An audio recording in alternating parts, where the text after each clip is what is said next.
Yes, good evening to all of you friends. We started class at 9 p.m. Few more seconds to go.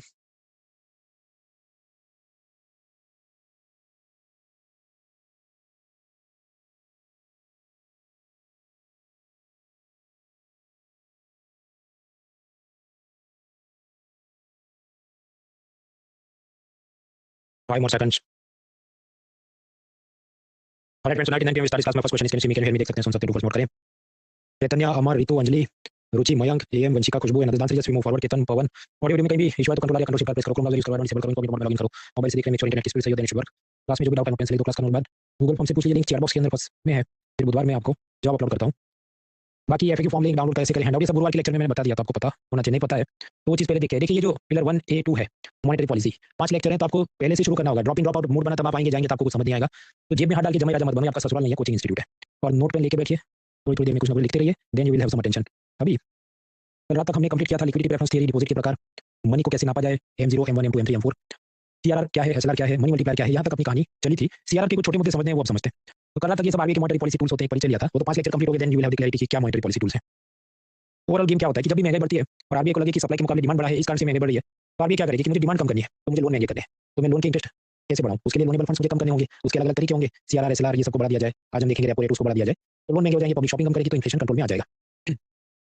और इसके ये दो tools कल आप देखे थे. सीआरआर मतलब डिपॉजिट में 100 रुपये है तो उसके 3 से 4 रुपये बैंकर्स ने आरबीआई में जमा करने हैं, जिस पर आरबीआई उन बैंकर्स को कोई ब्याज नहीं देगा. इसके अलावा डिपॉजिट के 100 रुपये में से 18 रुपीज लिक्विड एसेट में बैंकर्स ने इन्वेस्ट करने, चाहे कैश है, गोल्ड है, गवर्नमेंट सिक्योरिटी. आगे चल के आरबीआई ये कहे कि अदर अप्रूव्ड सिक्योरिटी कि ओएनजीसी के बॉन्ड में भी इन्वेस्ट कर सकते हो, तो उधर भी वो कर सकता है. तो these are called statutory liquidity ratio 18%. अब यहाँ तक तो देखा था. फिर ये महंगाई क्या, आईसीआरआर क्या, ये सब थोड़ा समझना था. महंगाई नापने के अलग अलग इंडेक्स होते हैं, सीपीआई है, डब्ल्यूपीआई है. आराम से इसको पिलर 4 में हम समझेंगे. अभी के लिए सिर्फ परिचय लेते हैं. सीपीआई कंज्यूमर प्राइस इंडेक्स वो ऐसा है कि एक सरकारी संस्था है एनएसओ, उसके ऑफिसर से एक बास्केट लेंगे और उसमें कुछ 25-50 चीजें रखेंगे, मिल्क, साबुन, ऑनियन वगैरह. और इस बास्केट का क्या भाव चल रहा है, मान लो 2010 में चला 100 रुपये. फिर वो हर महीने जाके दुकानदार को पूछेंगे इस बास्केट का क्या भाव चल रहा है, कभी 114, कभी 130, तो ये तो चेंज होते रहेगा. अब ऐसा करते करते मान लीजिए 2019 दिसंबर में पता चला कि इस बास्केट का प्राइस है 140, तो वो देखेंगे पिछले साल मतलब 2018 में सेम मंथ दिसंबर में इस बास्केट का क्या भाव था, मान लो 137. तो फिर 137 के मुकाबले 140 कितना बड़ा है, वो आप प्रॉफिट लॉस जैसा निकालते हैं तो 2.18% आता है. तो इसका मतलब कि महंगाई पिछले साल के मुकाबले 2.18% बढ़ चुकी है, इन्फ्लेशन इंक्रीज बाय 2.18%. तो इस तरह से सीपीआई कंज्यूमर प्राइस इंडेक्स नापा जाता है. इसके बारे में हम लोग सुकून से पिलर 4 में पढ़ेंगे. अभी हम लोग पिलर 1 में है.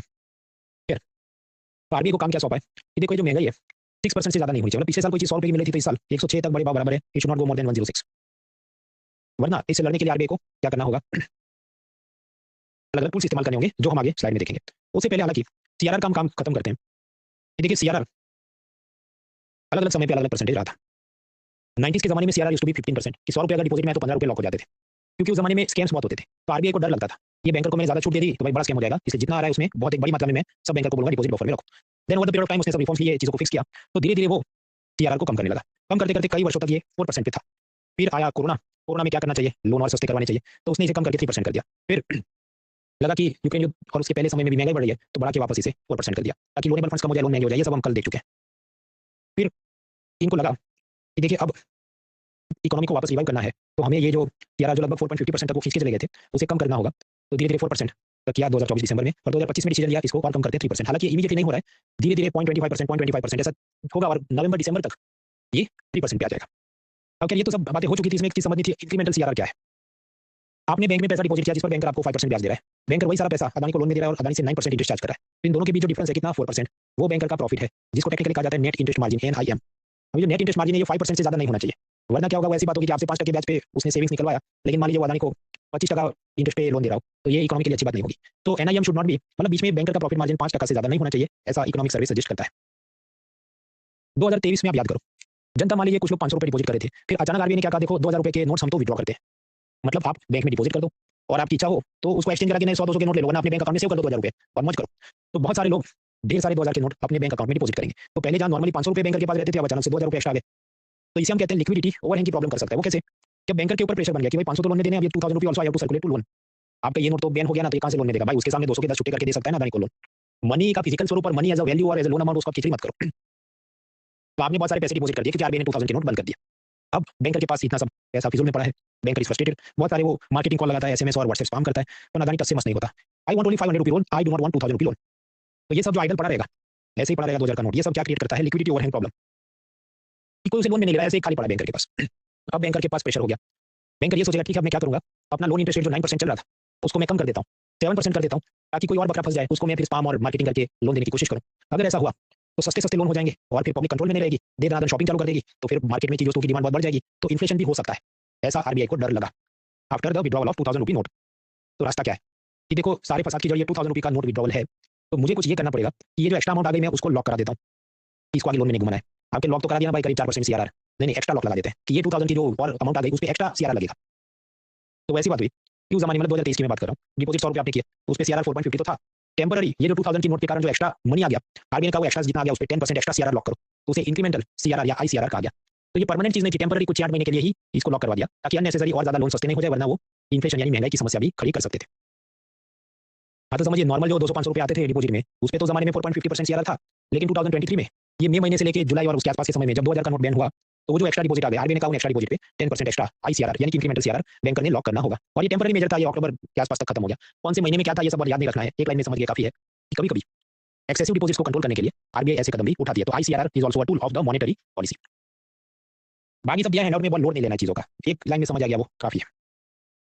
अब कुछ लोगों को ये होगा, देखो बैंकर को अगर लोन चाहिए तो आरबीआई के पास जाता है, आरबीआई का एक विंडो होता है, वहां पर वो लोन लेता है, आरबीआई जो इंटरेस्ट चार्ज करता है उसे कहते हैं रेपो रेट, जो आगे हम देखेंगे। और इसके अलावा जनता भी पैसा डिपोजिट में दे रही है, और ये सारे पैसे बैंकर कस्टमर्स को लोन में घुमा रहा है। अब तुम बता रहे कि इधर सीआरआर उसमें तो नॉर्मली 4% के आसपास लॉक होता था, 2000 के नोट आ गए तो एक्स्ट्रा लॉक करा दिया आईसीआरआर। तो ऐसा नहीं करके रेपो कोई बढ़ा देते तो भी तो ये सब कंट्रोल में रह सकता था वगैरह, वो सब फालतू की बातें हैं। ये नहीं और वो करते तो क्या, तो समझो इधर मेरा पिकाचू तुम्हारे डोरेमोन को हरा सकता है कि नहीं, इसका 5 पावर है उसका 3 पावर है, ये सब फालतू की मत पड़ो, इतना कोई पूछ नहीं रहा है। Still if you want to waste time तो 24 मिनट का मैंने वीडियो बनाया, क्योंकि यूट्यूब पर आप जानते हैं ऐसे सब नवरी मतलब टाइम पास पब्लिक होती है जो लगी रहती है सब में। Don't waste time on such things, जो काम का था मैंने पढ़ा दिया, कबूल करो आगे बढ़ो, पीएचडी करने मत बैठो। सीआरआर देख लिया, एसएलआर देख लिया, रेपो समझना है। देखिए रेपो समझने से पहले कुछ कंसेप्ट हमें पहले रेपो समझ लेते हैं, फिर बाकी के कंसेप्ट देखते हैं। अब इसके बाद ये होगा कि बहुत सारे टूल्स आगे पीछे आएंगे, रेपो रिवर्स रेपो एसडीएफ वगैरह। तो पावर पॉइंट में मुझे समझाना है तो मेरा सीक्वेंस अलग होगा, एबीसीडी। हैंडआउट में दिया होगा वही मान के चलेगा कि आप लेक्चर देख के आए हो, तो वहां सीक्वेंस अलग होगा कि एसीडीबी। तो स्पून फीडिंग नहीं हो सकती, नहीं तुमने ये पेज पे था पहले क्यों नहीं पढ़ा भाई, वो ऐसा टॉपिक है ही नहीं। तो it is a complex interconnected topic, तो इसलिए फिर स्पून फीडिंग की अपेक्षा मत रखो। कल रात का लेक्चर कंप्लीट करके आप आइए, क्योंकि कल रात हमने देखा था कि कैसे प्राइमरी मार्केट में आरबीआई गवर्नमेंट सिक्योरिटी नहीं खरीद सकता, लेकिन सेकेंडरी मार्केट में दूसरों से वो गवर्नमेंट सिक्योरिटी खरीद सकता है। तो ऐसा करके आरबीआई के पास कुछ गवर्नमेंट सिक्योरिटी हो सकती है। अब मान लीजिए bank, state bank of India, वहां पर 100 रुपये या 100 करोड़ जनता ने डिपोजिट किया है, उस पर सीआरआर लगे 3 करोड़, तो 3 करोड़ लॉक हो गए। एसएलआर के नाम पे स्टेट बैंक ने कुछ लिक्विड एसेट्स में डिपोजिट का पैसा इन्वेस्ट करना है, तो वो गवर्नमेंट सिक्योरिटी में 18 करोड़ इन्वेस्ट कर देता है। गवर्नमेंट सिक्योरिटी क्या है कल देख लिया था, तो मैं फिर से रिपीट नहीं करूंगा, 5 मिनट आपको पता होना चाहिए। तो बैंकर के पास लोन में घुमाने को कितना बचा है पैसा, 79 करोड़। अब 79 करोड़ जो बचे, पर मान लो तुरंत तो कोई लोन लेने नहीं आ जाएगा ना, लोन देना एक बिग चैलेंज हो गया है। अगर चैलेंज नहीं होता तो पूरा दिन ये लोग मार्केटिंग और आपको फालतू के व्हाट्सएप मैसेज नहीं करे होते, तो इट इज अ चैलेंज। तो एसबीआई मैनेजर ऐसे ही बैठा है कि 79 करोड़ पड़े, कोई लोन नहीं ले रहा है, तो then what he will do, वो इसमें से 5 करोड़ की एक्स्ट्रा गवर्नमेंट सिक्योरिटी खरीद लेगा। गवर्नमेंट सिक्योरिटी क्यों खरीदा, क्योंकि समझो इसमें पैसा इन्वेस्ट करो तो 6 से 7% इंटरेस्ट भारत सरकार स्टेट बैंक को देगी। तो स्टेट बैंक ये सोचे देखो खाली पैसा पड़ा रहे, उससे बेहतर इन्वेस्ट कर लो। तो बैंकर के पास 74 करोड़ लोन में घुमाने को बचे। तो ये जो 5 करोड़ की एक्स्ट्रा गवर्नमेंट सिक्योरिटी खरीद ली स्टेट बैंक ने, जबकि कानूनी रूप से तो उसने 18% से ज्यादा इन्वेस्ट करने की जरूरत नहीं थी, पर ज्यादा करे तो कोई प्रोहिबिशन भी नहीं है, मना भी नहीं है, उसकी मर्जी है। तो ये जो एक्स्ट्रा उसने गवर्नमेंट सिक्योरिटी खरीद ली, इसे हम कहें कि ये एसएलआर कोटा के बाहर वाली या नॉन एसएलआर कोटा की एडिशनल सिक्योरिटीज उसने खरीदी है, जो कानूनी रूप से उसको कंपल्सन नहीं था खरीदने का, फिर भी उसने खरीदी है। अब माल्या को लोन लेना है तो वो अपना प्लेन गिरवी रखेगा। एक्सिस बैंक को अचानक से लोन की जरूरत पड़ गई, तो वो आरबीआई के पास जाएगा, आरबीआई कहेगा कुछ गिरवी रखो। तो गिरवी वो क्या रखेगा, जो एक्सिस या स्टेट बैंक जिसके भी पास है जो गवर्नमेंट सिक्योरिटी पड़ी है, उसे वो वहां पर कोलेटरल यानी गिरवी रख सकता है रिजर्व बैंक के पास। अब ऐसा करके मान लीजिए 100 रुपये एक्सिस बैंक रिजर्व बैंक से लोन में लेता है 1 जनवरी को, और स्टेट बैंक ऑफ इंडिया माफी रिजर्व बैंक वो शर्त करते हैं कि मैं आपको 100 रुपये लोन तो दे रहा हूँ, लेकिन इस पर मुझे 6.50% इंटरेस्ट मिलना चाहिए। एक्सिस बैंक कहता है ठीक है मैं रिटर्न कर दूंगा, मान लीजिए शॉर्ट टर्म लोन है 14 डेज का, तो 14 डेज के बाद मैं आपको जो भी 106.50 पैसा इतना प्रिंसिपल और इंटरेस्ट वापस करूंगा। तो ये जो बीच में आरबीआई ने कमा लिया, इसे हम क्या कहें 650% को रेपो रेट कहा जाता है, रेपो रेट कहा जाता है। अब इसको रेपो क्यों कहा जाता है, क्योंकि रीपर्चेज कुछ हो रहा है, समझते हैं। असल में सीधा सीधा लोन अग्रीमेंट नहीं होता है। एक्सिस बैंक ये कहेगा मेरे पास ये जो गवर्नमेंट सिक्योरिटी है 1 जनवरी को मैं आरबीआई को 100 रुपये में बेच रहा हूँ, तो axis is selling, RBI is buying, तो यानी कि आरबीआई इज पेइंग, आरबीआई पैसा दे रहा है कितना 100 रुपये एक्सिस बैंक को। तो आरबीआई के पॉइंट ऑफ व्यू से समझो कि क्योंकि आरबीआई परचेज कर रहा है, मान लो दुकानदार होता और कहीं से पार्ले जी बिस्किट खरीद के लाता, तो वो अपना कॉस्ट प्राइस देखता, तो यहाँ आरबीआई का कॉस्ट प्राइस क्या है कि मैंने 100 रुपये में गवर्नमेंट सिक्योरिटी खरीदी ऑन 1 जनवरी। फिर 14 को इन दोनों का बीच में एक रीपर्चेज अग्रीमेंट होगा कि 14 तारीख को आरबीआई गवर्नर साहब मैं एक्सिस बैंक का मालिक आपसे यही गवर्नमेंट सिक्योरिटी वापस बाय कर लूंगा, जिसका करेक्ट वर्ड क्या होगा रीपर्चेज कर लूंगा, यानी कि आरबीआई सेल करेगी उसे और इस पर एक्सिस बैंक पैसा देगा 106.50 ऑन 14 जनवरी। तो ये कितना हो गया, आरबीआई का ये तो सेलिंग प्राइस हो गया एसपी।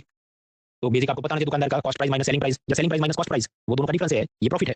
आरबीआई का यहाँ पर प्रॉफिट कितना 650, एक प्रकार से हम कहते हैं 6.50% उसने प्रॉफिट कमाया है, तो उसे हम कहते हैं रेपो रेट या repurchase rate, it is the loan, और उस पर जो इंटरेस्ट चार्ज करता है उसकी ये बात है। अभी कुछ लोग झंडा उठाएंगे कि देखो 6.50 जो है वो तो पूरे साल का ब्याज है, 1 से 14 दिन का ब्याज इतना ज्यादा नहीं होता, वो तो उस हिसाब से प्रोपोर्शनली काट के उस पर कुछ 0% कुछ ही ब्याज चढ़ेगा। भाई वो सब बराबर है, लेकिन इतनी में पंचायत करने बैठा तो जो सीसेट पीड़ित आत्माएं हैं वो सब्जेक्ट छोड़ के भाग जाएंगे। और दूसरा कि इतनी कोई पंचायत पूछता भी नहीं परीक्षा में कि वो पूरे साल का है कि 14 दिन का कंपाउंड या उसका पार्शियल ब्याज क्या होगा, तो फालतू गिरी में मत जाओ, तभी आपको ये सब्जेक्ट उस पे कमांड आएगी। Anyway so I give you 30 seconds, ये स्लाइड आप दिमाग में उतारिए।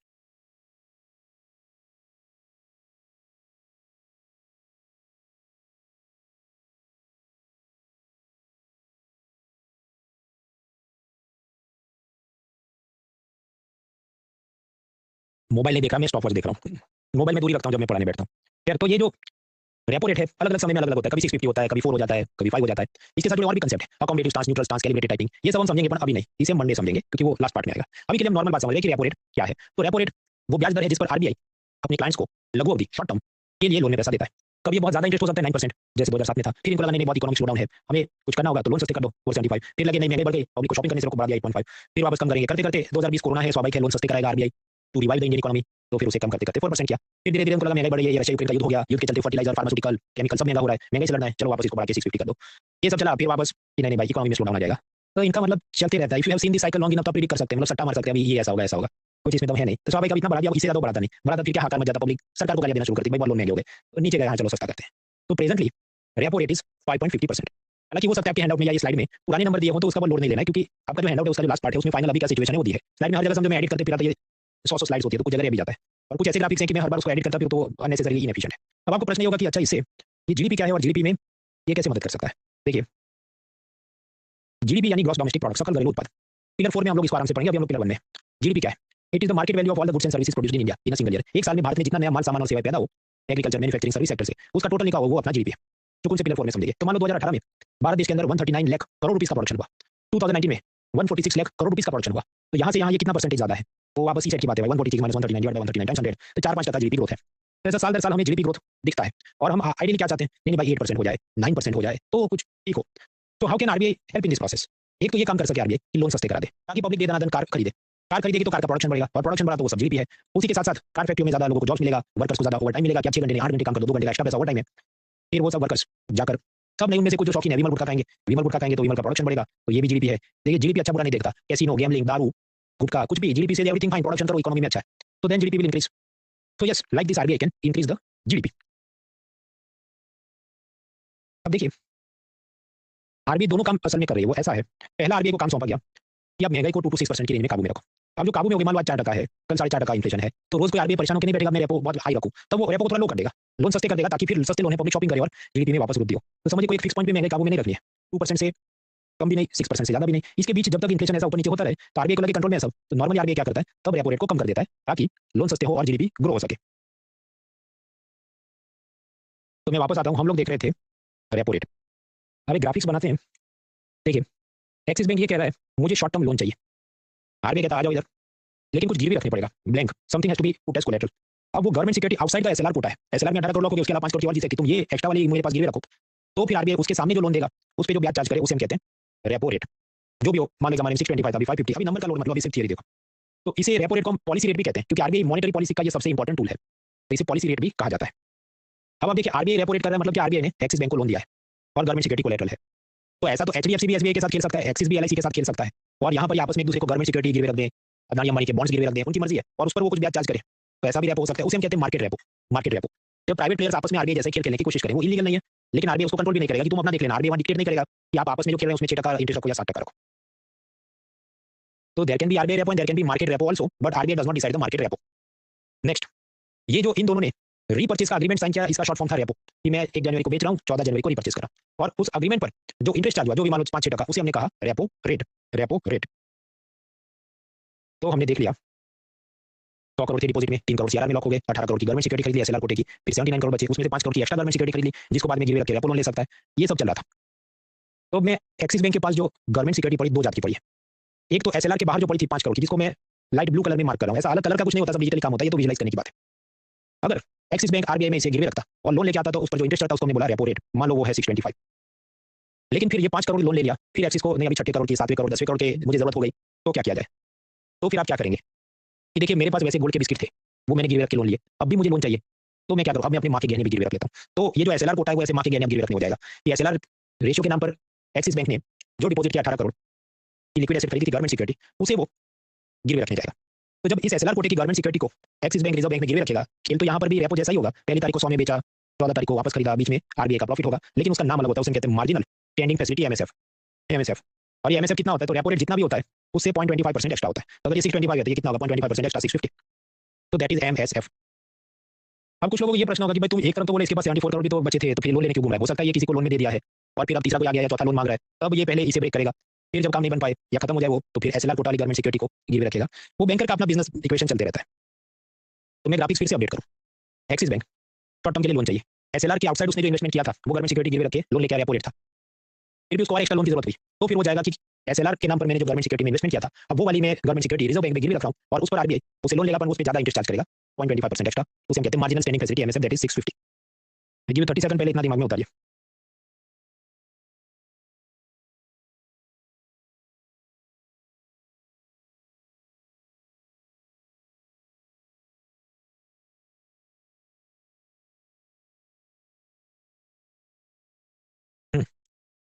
देखिए जो रेपो रेट है वो बस 2000 से ये वाली सिस्टम है, उससे पहले कुछ और चीजें चलती थी। इसका क्या परसेंटेज है वो एक मॉनेटरी पॉलिसी कमेटी डिसाइड करती है, जिसमें आरबीआई के 3 लोग होते हैं, भारत सरकार के 3 लोग होते हैं। उसके बारे में मंडे सोमवार को हम देखेंगे। रेपो में कौन लोन ले सकता है, तो जो भी आरबीआई के क्लाइंट है, जैसे बैंक हो सकता है, नॉन बैंक हो सकता है, जैसे एलआईसी, प्राइमरी डीलर्स हो सकते हैं। प्राइमरी डीलर क्या है वो गुरु शुक्र को समझेंगे। रेपो में गिरवे क्या रखता है, कोई भी गवर्नमेंट सिक्योरिटी ट्रेजरी बिल आप गिरवे रख सकते हैं। हालांकि बैंकर पर एक शर्त है कि एसएलआर कोटा में पड़ा है वो वाला चीज आप गिरवे नहीं रख सकते, उसके बाहर एक्स्ट्रा कुछ पड़ा है तो आप उसे आरबीआई में गिरवे रख सकते हैं। फिर एमएसएफ कुछ सालों बाद आया, एग्जैक्ट ईयर को याद नहीं रखनी इधर। उसका रेट क्या होता है, जो भी रेपो है X% उसके ऊपर 0.25% एक्स्ट्रा होता है। यहाँ पर केवल सारे बैंक मतलब एलआईसी और ये सब लोग लोन नहीं ले सकते, केवल बैंक लोन ले सकते हैं, और उसमें भी खास किस्म के bank, scheduled commercial bank and regional rural banks वो लोन ले सकते हैं। बाकी जाके बैंकर्स हैं वो आरबीआई की मर्जी उनको अलाउ करे या नहीं करे। और यहाँ पर बैंकर क्या गिरवे रखेंगे, जो एसएलआर कोटे के नाम पे उन्होंने गवर्नमेंट सिक्योरिटी बफर में रखी थी वो वाली टेम्पररी गिरवे रख के वो लोन ले सकते हैं। देखिए बैंकों का क्लासिफिकेशन हम फर्स्ट डे समझने वाले। बैंक के अलग अलग प्रकार होते हैं, कुछ कमर्शियल बैंक होते हैं, रीजनल रूरल बैंक होते हैं, कोऑपरेटिव बैंक है। तो अभी ये सब वर्ड देखिए डरना नहीं है, वो जब गुरु शुक्र में खत्म होगा then it will make sense कि यहाँ पर क्या बात चली। अभी के लिए यहाँ भाई एमएसएफ जो है वो केवल बैंकों के लिए है, जबकि रेपो ऐसी चीज है कि उसमें बाकी नॉन बैंक भी आ सकते हैं, जैसे एलआईसी वगैरह।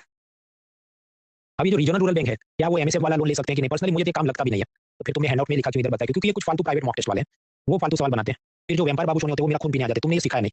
अभी मैं वो आएगा फिर मैं उसको बताऊंगा उससे पहले सब कोई काम का नहीं है, पर फिर भी रखा है तुमको मेरा खून मत पीना बाद में। That is the gist of it. Otherwise बहुत लोड नहीं लेना चीजों का, आपको एक ओवरऑल आइडिया होना चाहिए। एकदम हार्डकोर कोई चीज रटनी है तो मैं आपको बताऊंगा रटना है, ये सब चीजों में इतना लोड नहीं लेना है। अब जैसे ये प्रश्न आप देखिए, इसका जवाब भी मैंने टिक किया, बट आप देखिए 30 सेकंड।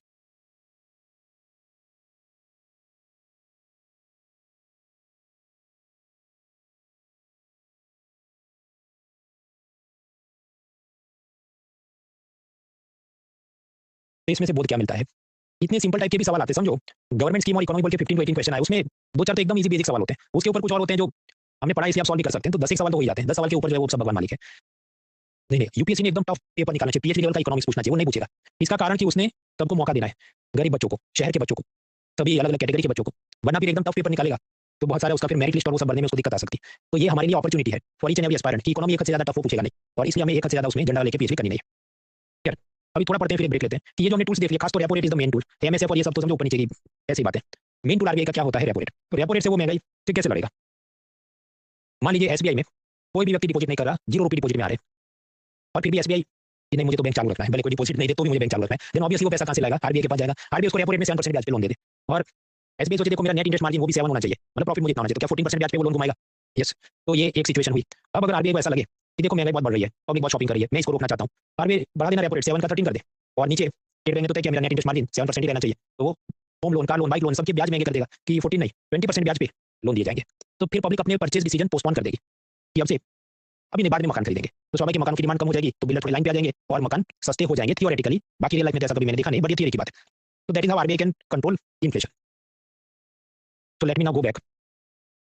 आरबीआई पे क्या जिम्मेदारी है कि महंगाई 6% से ज्यादा बढ़नी नहीं चाहिए, तो RBI will have to fight inflation. वो कैसे करेगा, कंजम्पशन कम करा दे ताकि, और उसके लिए कंजम्पशन कम कराना है उसके वास्ते लोन महंगे करा दे। लोन महंगे करवाने के लिए क्या काम हो सकता है, या तो वो सीआरआर एसएलआर को इंक्रीज कर दे, तो क्या होगा, मनी सप्लाई कम हो जाएगा, बैंक लोन इंटरेस्ट महंगे कर देंगे, या रेपो रेट चेंज करे तो भी बैंक लोन महंगे कर देंगे, और फिर लोन महंगे हो जाएंगे। तो ऐसी जो मॉनेटरी पॉलिसी है जहां पर मनी सप्लाई को कम किया जा रहा है, तो समझो एक वाटर टैप है ना, उसको मैं टाइट कर रहा हूँ, contractionary monetary policy, tight money policy. Loan है उसको मैं महंगा कर रहा हूँ, महंगा उसका एक चीज होता है सिनोनिम कीमती, कीमती का एक सिनोनिम होता है डियर, तो डियर मनी पॉलिसी। और यहाँ पर आप देखिए ग्राफ में अगर आप ये सीआरआर एसएलआर रेपो को प्लॉट करोगे तो ऐसा तो ऊपर जाएगा 3 का 4 क्या 4 का 5 क्या, तो ये तो जैसे हॉक यानी बाज हवा में उड़ता है, ऐसी हॉकिश मॉनेटरी पॉलिसी बनाई जाती है। प्रश्न ये कौन बनाता है, आरबीआई। मतलब रेपो की अगर हम बात करें तो आरबीआई की मॉनेटरी पॉलिसी कमेटी बनाती है, जिसमें सरकार के 3 आरबीआई के 3 लोग बैठते हैं, और 2-2 महीने वो अपडेट करते हैं कि क्या करना है, सेम रखना है, चेंज करना है, वो हम लोग सोमवार को समझेंगे। तो यहाँ तक तो हमने देख लिया कि महंगाई से लड़ने के लिए करना चाहिए।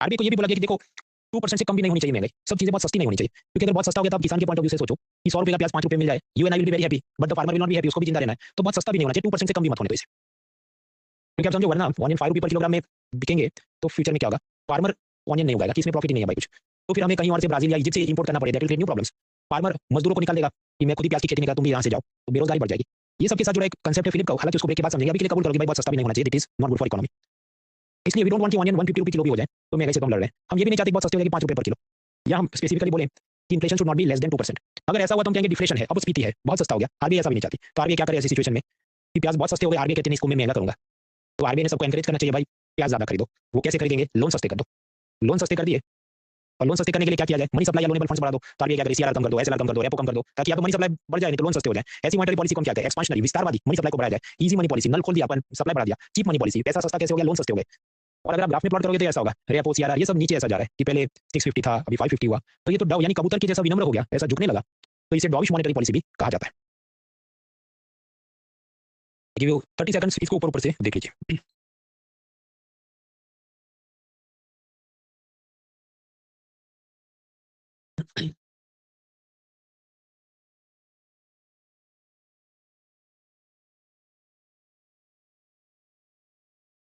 इसका कोई बहुत लोड नहीं लेना है, क्योंकि हमने जो भी पढ़ा वो एक सिंपल रिवीजन फ्रेंडली टेबल के रूप में मैंने आपके हैंडआउट के पेज 96 में दिया है कि अच्छा 2% से कम हो रही महंगाई तो सीआरआर एसएलआर में क्या करना है, डिक्रीज करना है, आपको क्या करना है, डिक्रीज करना है, 6% ज्यादा हो जाए तो क्या होना है, सबको बढ़ा देना है, तो simple things they are given in handout, so need not take too much stress. अब ये जो मुद्दा था कि बहुत सस्ता नहीं होना चाहिए वरना प्रॉब्लम होगा, उसको कहते हैं फिलिप्स का, वो ब्रेक के बाद समझते हैं, अभी ब्रेक लेते हैं, ब्रेक में 2024 फिल्म में डिजिटल रूपी के बारे में कुछ पूछा था, उस पर आप विचार करिए, आई give you 5 minutes.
Three more minutes.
Thirty more seconds.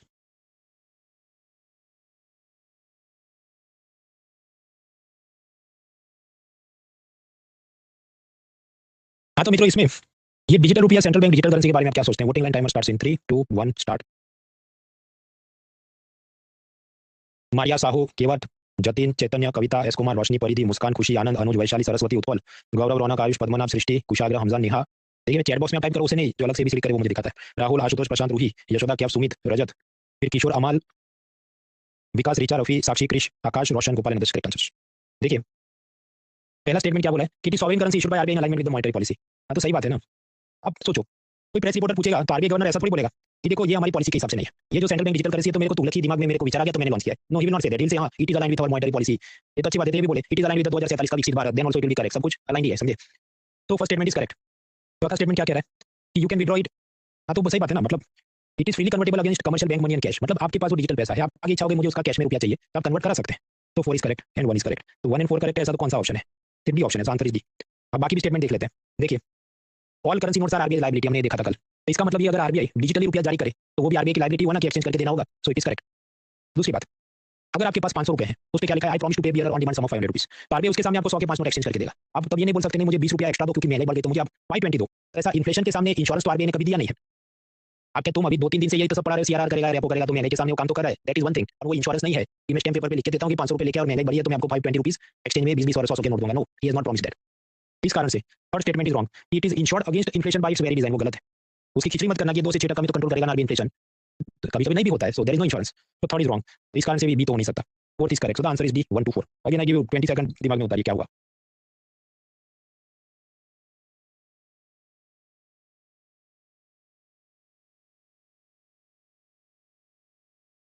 कुछ लोग वकील बन गए होंगे इसलिए उनका जवाब होगा कि क्योंकि वो वकील की तरह सोचने बैठे होंगे कि देखो फोर्थ क्या बोला है कि freely convertible against commercial bank money and cash. लेकिन अभी तो ट्रायल चल रहा है ना, तो उसका अलग वॉलेट होता है, तो वो तो इसमें नहीं कर सकते। भाई वो कर सकते हैं, आपको 2-4 स्टेप एक्स्ट्रा करने पड़ेंगे, 2 बैंक एप्लीकेशन फॉर्म भरने पड़ेंगे, तो इधर का उधर सब हो सकता है। ये सब असल में सरकार के और आरबीआई के प्रेस स्टेटमेंट से उठा के सीधा सीधा उसने पूछा है। अपने एंड में भी उस लॉजिक के साथ दिया हुआ है। जब आप टिक करो तो उसे ये सोच के चलना है कि जो प्रोफेसर ने पूछा वो जनरल सेंस में पूछ रहा है, वकील वाले सेंस में नहीं पूछा है। वरना उसमें तो थर्ड भी कुछ लोगों को ठीक लगे, हाँ इंश्योर तो है ना क्योंकि 2 to 6% में काबू है। No, he is not asking in that type of way. यार गलत भी हुआ तो दिल पे नहीं लेना है, उससे सबक लेना है कि हाँ भाई रियल एग्जाम में हमें इंटरप्रिटेशन ऐसे करना था। फिर मैं आपको बता रहा था कि डिफ्लेशन या फॉल इन द प्राइसेस, बहुत सस्ता हो जाना भी हानिकारक है इकोनॉमी के लिए। Because if onion become like 5 rupees a kilo, farmer का लॉस हो जाएगा, वो लोगों को काम से निकाल देगा। इसके साथ जुड़ा कंसेप्ट है फिलिप का, वो समझते हैं। विलियम फिलिप्स न्यूजीलैंड का इकोनॉमिस्ट था। उसने प्लॉट किया कि वाई एक्सिस पे मैं लिख दूं इन्फ्लेशन, कि मान लो प्याज 5 रुपए के, 10 रुपए के, 150 रुपीस के, और एक्स एक्सिस पे मैं लिख दूं अनएम्प्लॉयमेंट, बेरोजगारी कितनी है। तो अभी 2 लोग के पास नौकरी और एक आदमी भीख मांग रहा है तो बेरोजगार है। तो वो प्लॉट करेगा ऐसे कि देखो सपोज ऑनियन 150 रुपीस पर किलोग्राम में मिले, मतलब ये वाई है, मतलब यहाँ पॉइंट होगा ये, और उस वक्त एक आदमी बेरोजगार है तो ये एक्स पॉइंट है इधर 1। ये दोनों मैच होंगे तो यहाँ पर 150 1,150 हो जाएगा। तो ये एक पॉइंट हुआ। फिर वो देखता है कि देखो अगर ऑनियन बहुत सस्ते हो गए कि 150 की जगह 5 रुपये के हो गए तो ये इधर आएगा 5। और उस वक्त बेरोजगार लोग कितने हैं? तो स्वाभाविक फार्मर ने बहुत सारे फार्म लेबर को नौकरी से निकाल दिया होगा, तो एक नहीं 2 लोग भीख मांग रहे हैं, तो 2 लोग अनएम्प्लॉयड है। तो 2,5 ऐसा मैं पॉइंट लिखो। रियल जो है वो इससे कॉम्प्लेक्स है, ये तो आसानी से समझ आ जाए इसलिए मैं ऐसे पॉइंट्स बना रहा हूँ। हाँ तो एक्स, वाई, तो ये दूसरा पॉइंट इधर हो गया। तो जब आप ऐसे सारे पॉइंट जोड़ते रहेंगे, ये 1 2 3 4 5, तो ये जो शेप बन रहा है वो क्या दिखा रहा है? ये ऐसा दिखा रहा है कि जब महंगाई बढ़ती है तो ज्यादा जॉब्स क्रिएट होते हैं। क्योंकि जब ऑनियन ज्यादा महंगे होंगे तो कुछ फार्मर जो राइस यानी चावल उगा रहे थे, they will think okay we should also grow onion, तो और मजदूरों को बुला लो, ये काम करते हैं, तो जॉब्स क्रिएट होते हैं। मोर डिफ्लेशन मींस लेस जॉब्स, क्योंकि जब चीजें सस्ती हो जाएंगी तो मान लो टीवी सस्ता हो गया, तो ये जो भी सैमसंग एलजी टीवी मैन्युफैक्चरिंग फैक्ट्रियां हैं वो कुछ लोगों को नौकरी से निकाल देंगे, भाई पुराना ही माल सस्ता हो गया तो हमें तुम्हारी जरूरत नहीं, पहले उतना स्टॉक बिकेगा फिर सोचते हैं। तो firms will share the workforce to keep the profitability same, क्योंकि उनको अपना प्रॉफिट कम नहीं होने देना। इस कारण से महंगाई और अनएम्प्लॉयमेंट का एक इंटरेस्टिंग रिलेशन है, इसलिए हम नहीं चाहते कि बहुत चीजें सस्ती हो जाए। अब ये सारी जो ग्राफ है वो एक लिमिट तक वैलिड है। इधर आप देख रहे हैं कि जैसे जैसे इन्फ्लेशन बढ़ेगा तो जॉब्स बढ़ेंगे, तो आप कहते हो फिर ऑनियन 5,000 रुपये के हो जाने चाहिए ताकि सब लोगों को जॉब मिल जाए, तो ऐसा तो है नहीं ना। 5,000 रुपये के ऑनियन हो गए तो सबको थोड़ी जॉब मिल जाएगा, उस वक्त सारे लोग ऑनियन खरीदना ही छोड़ देंगे, तो उल्टी दिशा में जाएगा। फिर वो सारे माइक्रो इकोनॉमिक्स के ग्राफ हम नहीं समझेंगे। हमें जो बेसिक आइडिया लेना था ले लिया कि इन्फ्लेशन 6% से ज्यादा नहीं होना चाहिए और 2% से कम भी नहीं होना चाहिए, जिसे हम कहते हैं डिफ्लेशन। और दोनों ही केस में सीआरआर एसएलआर रेपो की मदद से आरबीआई चीजों को कंट्रोल करने की कोशिश करती है। नाउ मूविंग फर्दर,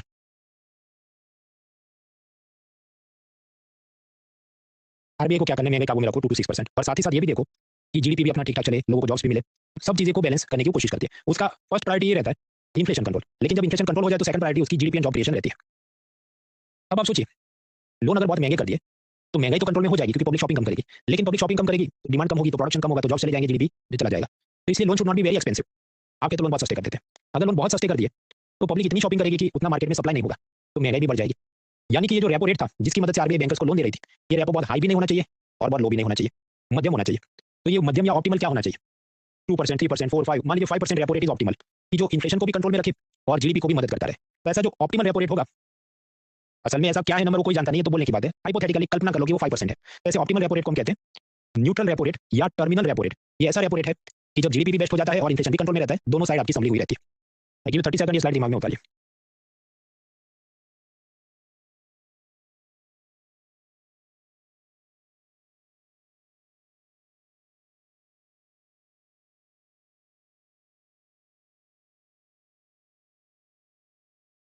बात में कुछ दम नहीं है, समझो मान लो कभी रेपो रेट हो 6%, 650, फिर आरबीआई गवर्नर उसको कम करेगा, तो रिपोर्टर्स उसको प्रश्न पूछेंगे कि कम क्यों किया, इसका मतलब पहले ज्यादा था, वो मतलब टॉन्ट मारेंगे उसे। तो स्वाभाविक आरबीआई गवर्नर सामने क्या टॉन्ट मारे? नहीं ऐसा कुछ नहीं, ये तो हम इसे टर्मिनल रेपो रेट या न्यूट्रल रेपो रेट की तरफ ले जा रहे हैं। मतलब मान लो कोई मिलिट्री जनरल है, वो सेना को बोले तुम पीछे हट करो, ये दुश्मन मतलब पाकिस्तान का जनरल है, वो क्या बोले भारत की आर्मी आगे भागो, तो पाकिस्तान की फौज को कहेगा पीछे हटो, तो वो असल शब्द क्या है? रिट्रीट, पीछे हट करो। पर वो नहीं, ये तो हम उस तरफ जा रहे हैं, तो for that purpose they will use such heavy words, neutral rate, terminal repo rate, इसका लोड नहीं लेना, एक एक लाइन में डेफिनेशन याद रखिए। अब ये कोई 5% ऐसा नहीं, ये तो मैं सिर्फ समझाने के लिए बोल रहा हूँ कि मान लो टर्मिनल रेपो रेट 5% है। ये जो रेपो रेट हमने समझा, ये आरबीआई अपने क्लाइंट्स को शॉर्ट टर्म के लिए लोन दे रहा है, उस पे ब्याज चार्ज कर रहा है, तो इसी को कहा जाता है लिक्विडिटी एडजस्टमेंट फैसिलिटी, LAF, और उसका डैश रेपो रेट। तो LF रेपो क्या है भाई? वो रेपो ही है, उसी की बात हमने सीखी है। ये जो रेपो रेट था, नॉर्मली 1 दिन से लेके 14 डेज के लिए शॉर्ट टर्म के लोन दिए जाते हैं, और उस पे जो भी ब्याज है तो हमने कहा रेपो रेट है। आरबीआई का ऑनलाइन प्लेटफॉर्म है इकोबेर, उसके द्वारा आप ये लोन लेते हैं। मतलब मैं और आप नहीं ले सकते, आरबीआई के जो क्लाइंट है उसकी बात है। फिर बीच में कोरोना उसके आसपास का टाइम था, तो आरबीआई को लगा देखो मुझे अपने क्लाइंट्स को ऐसा 1 दिन 14 दिन में मुझे लॉन्ग टर्म के लोन देने चाहिए, 1 साल के, 3 साल के। तो ऐसा लॉन्ग टर्म रेपो ऑपरेशन यानी LTRO भी आरबीआई लेके आया था। LTRO मतलब वो क्या, लॉन्ग टर्म के लिए लोन दिए जाएंगे। तो फिर लोग कहेंगे हाँ तो 14 डेज के लिए नहीं, हम सीधा 3 साल का लोन ले लेते हैं। भाई जितना लंबा लोन लोगे तो उतना ज्यादा इंटरेस्ट भी तो चढ़ेगा ना, कंपाउंड इंटरेस्ट चढ़ेगा, ब्याज पे ब्याज। तो जिसको जितनी जरूरत होगी उतना ही लोन लेगा, कोई जरूरी नहीं कि 3 साल का, तो बैंकर्स आरबीआई से 3 साल का लोन लेंगे। तो रेपो शॉर्ट टर्म के लिए है, यस, लेकिन लॉन्ग टर्म के लिए भी दिया जा सकता है, इसलिए बोला लॉन्ग टर्म रेपो ऑपरेशन। अब कुछ लोगों ने एक बार गूगल फॉर्म में इसका झंडा उठा लिया था, इसको अपन ऐसा कैसे बोल सकते हैं जबकि रेपो वो तो शॉर्ट टर्म के लिए है। हाँ तो भाई आरबीआई की मर्जी है ना, उसको इच्छा होगी लॉन्ग टर्म का देना तो दे सकता है। दैट इज लाइक आप ऐसे प्रश्नों का जवाब क्या हो सकता है, फिर मुझे ये देना पड़ता है कि भाई ये वेबसाइट पे जाके आप आरबीआई गवर्नर को बोलो कि आप जो कर रहे हो गलत कर रहे हैं। मतलब what else can be the answer? Race का घोड़ा बनो भाई, एकदम हैंडआउट में हर एक टॉपिक के नीचे अगर यूपीएससी ने कुछ पूछा तो मैंने उसका पीवाईक्यू दिया है, ताकि आप जैसे जैसे पढ़ते हैं आपको ख्याल आता है कि भाई ये पूछा जाता है, ये तो पूछते नहीं, तो we should not be having फालतू के डाउट्स। उसी तरह लॉन्ग टर्म है तो शॉर्ट टर्म वाला कोई क्यों लोन लेगा भाई? आप जितना लंबा लोन लोगे उतना ज्यादा इंटरेस्ट हर साल चढ़ेगा, तो कोई अननेसेसरी लंबे लोन नहीं लेगा। रेपो का हिसाब तो आप जानते हैं कि गवर्नमेंट सिक्योरिटी गिरवे रखो और आरबीआई आपको उसके सामने अपने बैंकर्स और बाकी क्लाइंट्स को आरबीआई लोन में पैसा देगी।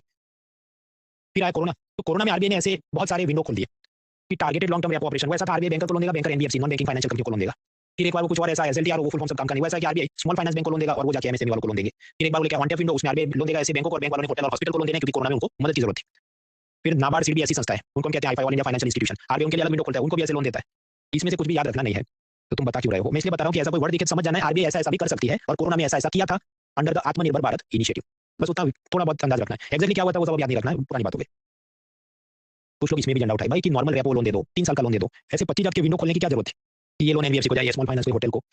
आरबीआई को भी पीआर करनी होती है ना कि हमने ये काम किया, 10 काम गिनवाने पड़ते हैं, वरना सिंपल एक ही रखे भाई 3 साल का लोन जिसको लेना ले लो, कोरोना में सब लोगों को मैं मदद कर रहा हूं, तो एक लाइन में मुद्दा खत्म हो गया, तो फिर उसकी पीआर रील कैसे कटेगी? तो you have to do this. और दूसरा, आरबीआई किसी को पिस्तौल नहीं दिखा रहा है कि तुमको ये लोन लेने हैं, जिसको जरूरत होगी वो लोन ले सकता है। तो we are done with repo rate. Now next question is what is the reverse repo rate? मैं एक डिपॉजिटर हूं, मेरे पास सरप्लस पैसा पड़ा है, तो मैं बैंक में डिपॉजिट करूं और बैंक वाला उसके सामने मुझे ब्याज देगा, ये तो कॉमन सेंस की बात है। अब एक्सिस बैंक में मेरे पास सरप्लस पैसा पड़ा है, तो मैं एक्सिस बैंक अपना सरप्लस पैसा आरबीआई में डिपॉजिट करूंगा और सामने आरबीआई मुझे ब्याज दे, तो उसे हम क्या कहते हैं? रिवर्स रेपो रेट भी है, एक और भी चीज है स्टैंडिंग डिपॉजिट फैसिलिटी, वो हम आगे देखते हैं। अभी हम बात करें रिवर्स रेपो रेट की। तो रिवर्स रेपो रेट मतलब क्या? क्लाइंट के पास सरप्लस पैसा है, आरबीआई में डिपॉजिट करता है, आरबीआई एक बैंकर के रूप में उस क्लाइंट को इंटरेस्ट पे करता है। लेकिन यहाँ पर भी रेपो जैसा गेम खेला जाता है। तो एक्सिस बैंक क्या बोल रहा है कि मेरे पास सरप्लस पैसा पड़ा है, मुझे आपके पास डिपॉजिट करना है, आरबीआई के यहाँ आ जाओ, और इस बार आरबीआई गवर्नमेंट सिक्योरिटी गिरवी रखेगा एक्सिस के पास, और आरबीआई इंटरेस्ट भी पे करेगा, कितना? 335। तो 335%, 3.35% उसको बोला गया reverse repo rate. Reverse repo rate हालांकि आजकल डिफॉल्ट हो गया, मतलब बहुत चर्चा में रहता नहीं, तो इसका बहुत लोड नहीं लेना है, उसकी जगह एक नई चीज आ गई है एसडीएफ, वो हम आगे देखते हैं। अब कुछ लोगों को ये प्रश्न होगा कि भाई तुमने अभी बोला कि आरबीआई रेपो में लोन दे रहा है, और तुम अभी बोला कि नहीं आरबीआई इनको रिवर्स रेपो में ब्याज भी दे रहा है, तो दोनों बातें तो कैसे पॉसिबल है? ये तो ऐसी बात हुई ना कि मैं एक्सिस बैंक में डिपॉजिट कर रहा हूँ और अदानी एक्सिस बैंक से लोन ले रहा है, तो दोनों बात कैसे पॉसिबल है? क्योंकि मोनाल और अदानी दो अलग लोग हैं।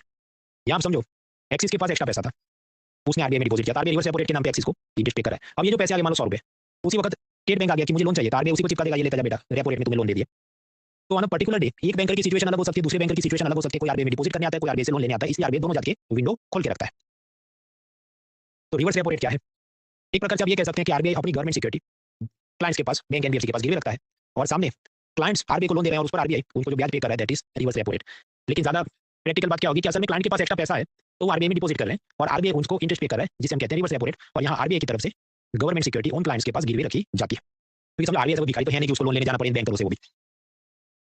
अब ये जो मैंने बताया वो है fixed reverse repo rate. 335 RBI बोला यही ब्याज दूंगा, तुम्हारे पास सरप्लस पैसा है, तुम दो मुझे, तो मैं इतना ही ब्याज दूंगा। So that is one window called fixed reverse repo rate. दूसरा होता है वेरिएबल रिवर्स रेपो रेट। वो ऐसा कुछ बार आरबीआई नीलामी लगवाता है कि कौन अपना पैसा मेरे पास डिपॉजिट करना चाहता है और किस ब्याज पे डिपॉजिट करना चाहता है। तो बैंक ऑफ बड़ौदा आ जाए, सर मेरा पैसा आप ले लो और मुझे बस 4% ब्याज दोगे तो भी मैं खुश हूँ। एक्सिस आ जाए कि sir RBI governor sir please accept my deposit और मुझे 3% ब्याज दो तो मैं खुश हूँ। स्टेट बैंक आ जाए कि सर मुझे 2.50 दे दो तो भी चलेगा, क्योंकि मैं सरकारी बैंक हूं, मुझे तो कुछ नहीं चाहिए। तो यहाँ पर आरबीआई स्वाभाविक है उसका दिल स्टेट बैंक पे आ जाएगा कि भाई तुझे बहुत कम ब्याज में अपना पैसा मेरे पास डिपॉजिट रखना है, तो मैं मुझे कबूल करता हूँ। तो यहाँ पर आरबीआई इसकी डिपॉजिट एक्सेप्ट करेगा क्योंकि बहुत सस्ते में मान गया। तो ये जो repo rate reverse repo rate बना, इसे हम कहेंगे वेरिएबल रिवर्स रेपो रेट। मतलब ये फिक्स नहीं है, ये डिपेंड करता है कि ऑक्शन यानी नीलामी में क्या सीन बन रहा है। तो there could be fixed reverse repo rate and there could be variable.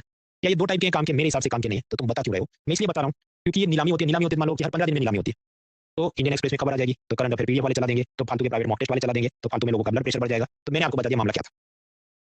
अब कुछ लोगों को ये प्रश्न होगा ये ऐसे दो जात के रिवर्स रेपो रेट हैं, फिक्स भी है और ये नीलामी में वेरिएबल भी है। वो आरबीआई पे डिपेंड करता है उसको कौन सी सिचुएशन में क्या चीज यूज करनी है।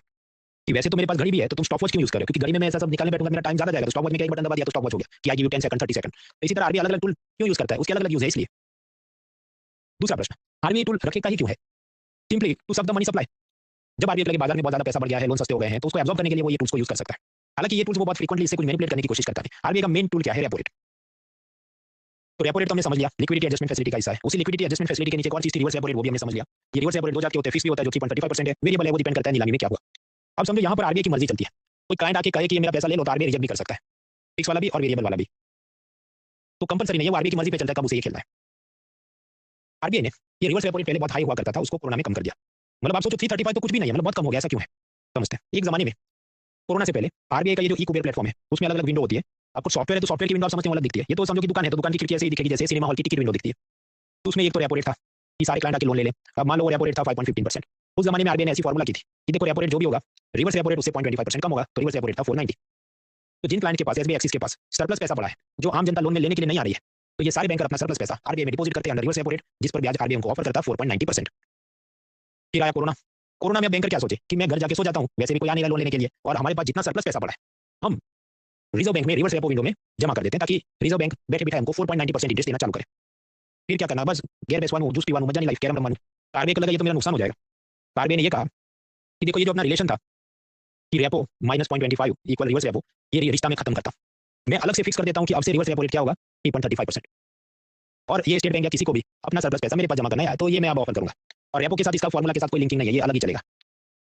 अब समझो एसबीआई का शेयर इमोजी हो जाएगा, क्योंकि एक तरफ जनता से डिपॉजिट में 100 रुपए लिए, तो जनता भी कहेगी हमको सेविंग अकाउंट में 3%, फिक्स डिपॉजिट पे 6% ब्याज दो, उसके ऊपर स्टाफ को सैलरी देने, light bill, security guard, server के खर्चे। तो अगर एसबीआई जनता का डिपॉजिट का पैसा रिजर्व बैंक में डाल देगा, तो रिजर्व बैंक तो बहुत लो इंटरेस्ट ऑफर कर रहा है, ओनली 3.35। तो इतने में तो ये सारा इक्वेशन बैठेगा नहीं, एसबीआई का लॉस हो जाएगा। इसलिए एसबीआई अब कि गैर बेसवानू कैरम रमवानू जूस पीवानू मजा नहीं लाइफ बंद करते हैं, और कोरोना फिर भी जिनको हमने वर्क फ्रॉम होम दिया वो सब तुम लोग पूरा दिन टेली मार्केटिंग करो, एसएमएस स्पैम करो, व्हाट्सएप स्पैम करो, जो लोग ऑफिस आ रहे हैं वो भी स्पैम करो, लेकिन दिन सबको लोन देने हैं और लोन देंगे ताकि इकोनॉमी रिवाइव हो सके after corona. That was the idea. खैर, तो that is reverse repo rate जो आपको बहुत कम हो गया। कल मैंने आपको सिखाया था कि कैसे भारत सरकार को लोन चाहिए तो आरबीआई को बोलेगी, और आरबीआई प्राइमरी मार्केट में वो गवर्नमेंट सिक्योरिटी इशू करता है। प्राइमरी मार्केट में आरबीआई खुद से वो खरीदते नहीं गवर्नमेंट सिक्योरिटी, मेरे आपके जैसे लोग एलआईसी, ईपीएफओ ये सब लोग खरीद के पैसा सरकार को देते हैं। तो वहां पर तो पैसा गया वो सरकार के पास गया। हम जो बात कर रहे हैं रेपो, एमएसएफ, रिवर्स रेपो, कल हम देखेंगे ओपन मार्केट ऑपरेशन, वो सब बातें क्या है सेकेंडरी मार्केट में, कि जहां पर मान लो एसबीआई ने प्राइमरी मार्केट में गवर्नमेंट सिक्योरिटी खरीदी थी, फिर उसी को तो आरबीआई में गिरवे रख के रेपो का खेल रहा है ना, तो ये सब तो क्या हुआ, ये सब आगे सेकेंडरी मार्केट टाइप की एक्टिविटीज हो रही है। तो रेपो, एमएसएफ, रिवर्स रेपो, कल हम देखेंगे ओपन मार्केट ऑपरेशन, वो सब प्राइमरी नहीं, वो सेकेंडरी मार्केट में एक दूसरे के ऊपर वो टोपी पहना रहे हैं, घुमा रहे हैं। It will make more clear to you once we clear pillar 4C share market. TRR SLR देख लिया, एमएसएफ देख लिया, रेपो देख लिया, रिवर्स रेपो देख लिया, तो फिर एसडीएफ क्या, standing deposit facility. Standing deposit facility ऐसा है, एक्सिस बैंक बोल रहा है मेरे पास कुछ सरप्लस पैसा है, कोई लोन में नहीं ले रहा है, तो गवर्नर साहब मेरा ये पैसा डिपॉजिट में ले लो, और गवर्नर एक्सिस बैंक को सामने कोई भी गवर्नमेंट सिक्योरिटी कोलेटरल में गिरवे में नहीं देगा, बस कि नॉर्मल जैसे बैंक वाले मैं और आप नॉर्मल बैंक में डिपॉजिट करते हैं, तो क्या एक्सिस हमको कुछ गिरवी देता है? नहीं। तो ये ऐसा ही विंडो है एसडीएफ, कि जहां पर एक्सिस अपना एक्स्ट्रा पैसा आरबीआई में डिपॉजिट करेगा और आरबीआई उस पर इंटरेस्ट पे करेगा, लेकिन आरबीआई गवर्नर एक्सिस बैंक के पास कुछ भी कोलेटरल गिरवी नहीं रखेगा। तो ऐसा SDF standing deposit facility. Standing deposit facility means RBI giving collateral, और इस पर आरबीआई ब्याज कितना देगा, तो वो डिपेंड करता है रेपो कितना है, मान लो 625, तो माइनस 0.25% करो तो 6। तो ये है एसडीएफ। तो एसडीएफ का उद्देश्य रिवर्स रेपो जैसा ही है कि मनी सप्लाई को एब्जॉर्ब कर ले आरबीआई, लेकिन यहाँ पर आरबीआई सामने गिरवी कोलेटरल में कुछ नहीं रखता है। आई गिव यू 30 सेकंड, इसको दिमाग में उतारिए।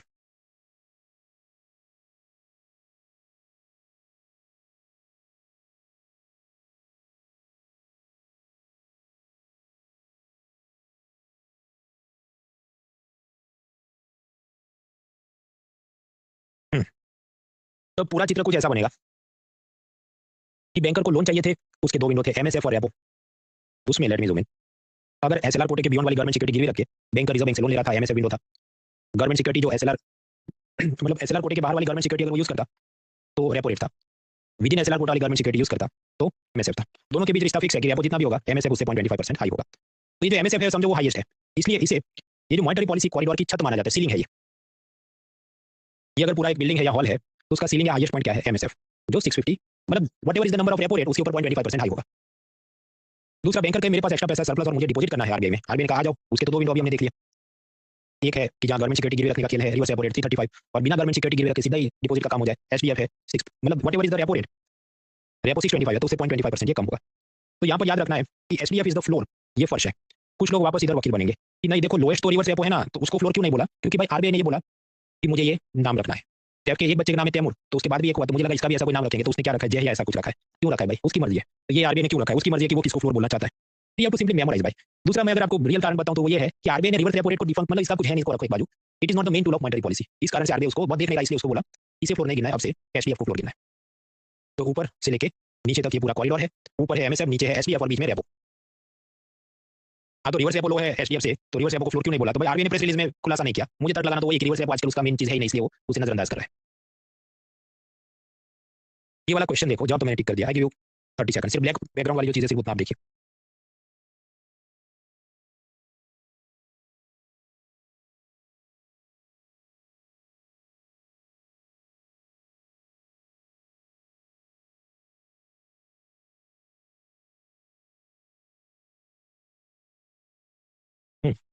हाँ, तो बराबर है, नाम से एसडीएफ फ्लोर है, और ये काम जब हुआ 2022 में हुआ। दोनों चीज क्या फैक्ट है, कंसेप्ट कुछ भी नहीं है।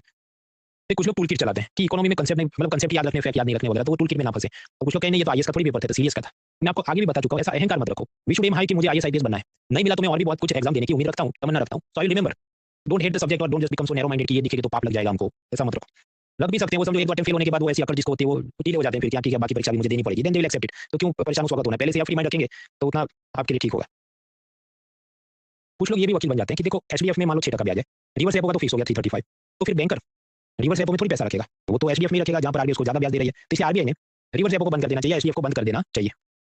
तो आरबीआई को जब जर्नलिस्ट पूछते हैं तो आरबीआई का क्या कहना है कि देखो रिवर्स रेपो और एचडीएफ दोनों हमारे विंडोज हैं, हमें जब जब जरूरत होगी हम इसको यूज करेंगे, जरूरत नहीं होगी तो उस वक्त बैंकर पैसा लेके आएगा, हम उसको मना कर देंगे। तो डिपेंड करता है उसको कब क्या जरूरत है। तो they have not band any tools, और इसका मतलब ये भी नहीं कि डेली 24/7 वो उन टूल्स को यूज करते हैं। जस्ट लाइक मैं ये स्टॉप वॉच केवल आपके लेक्चर में यूज करता हूं, पूरा दिन में टाइम देखने के लिए इसको नहीं यूज करूंगा, मैं फिर नॉर्मल वॉच यूज करूंगा।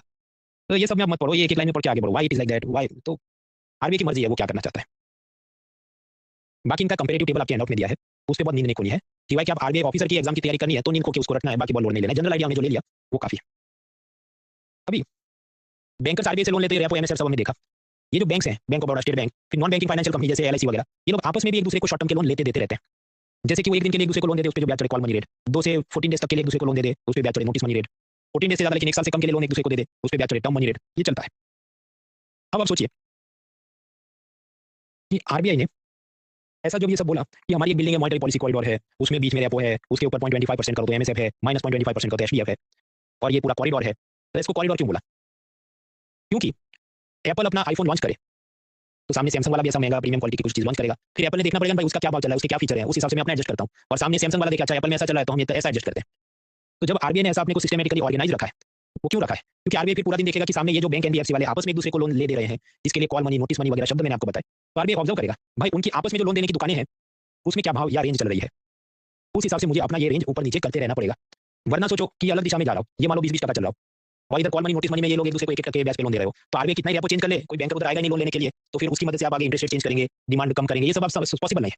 तो RBI has to ensure that वो जो कर रहा है वो मार्केट रियलिटी के साथ अलाइन है, और उसे कंटिन्यूअसली ऑब्जर्व करने के लिए वो खुद को ऐसा बना के रखता है ताकि वो अपना ग्राफ देखता रहे, भाई मेरा ये रेंज चला है, इनका क्या रेंज चला है, मैच हो रहा है कि नहीं, ऊपर करना है नीचे करना है, he will play the games. इसलिए ये वर्ड यूज हुआ मॉनेटरी पॉलिसी कॉरिडोर। मुझे नहीं लगता कि आईएएस की परीक्षा में कोई आपको पूछे कि इसको मॉनेटरी पॉलिसी कॉरिडोर क्यों कहते हैं, वो सिर्फ इतना पूछे इसका ऊपर क्या नीचे क्या खत्म। तो फिर तुमने हमको क्यों बताया? क्योंकि आप जानते हैं there are certain type of UPSC aspirants, जिनको मैं कहूंगा वेम्पायर बाबूशो ने, उनको यूपीएससी नहीं पास करनी, उनको टीचर के गले में काट के खून पीना है उसका कि ऐसा क्यों वैसा क्यों है। Otherwise need not worry too much, economy में ये सब इतना लोड है ही नहीं।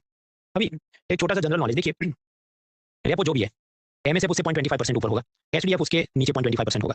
0.25 टोटल फ्लोर से लेके छत की हाइट में कहूँ या मैं कहूँ विड्थ कितनी है, 0.25 यानी 0.50%। तो ये कॉरिडोर की क्या विड्थ है? तो जहाँ पे 0.50% विड्थ है।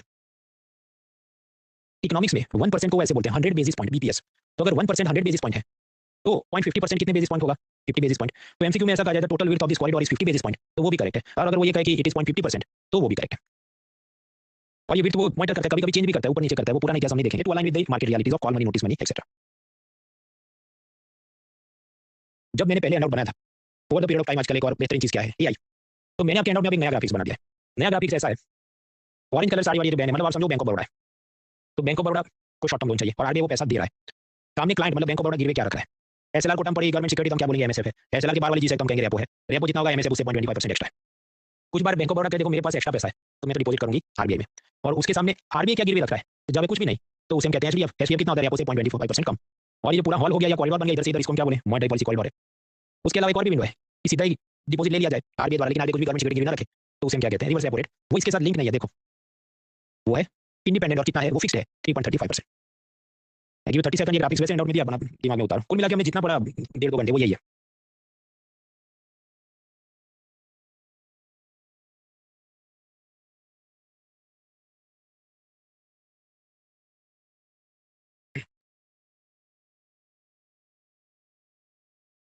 कुछ दम नहीं है इसमें, very easy thing, we are done with this.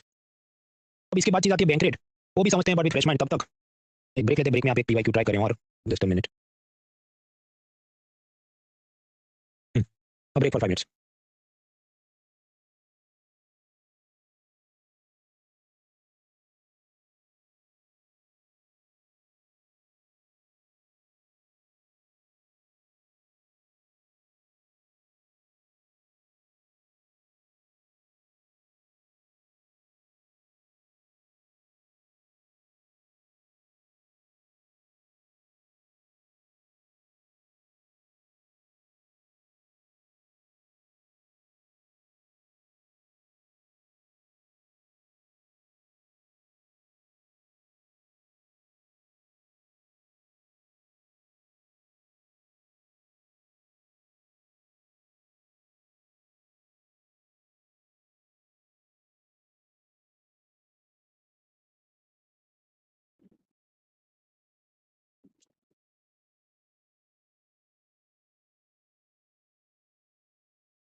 Three more minutes.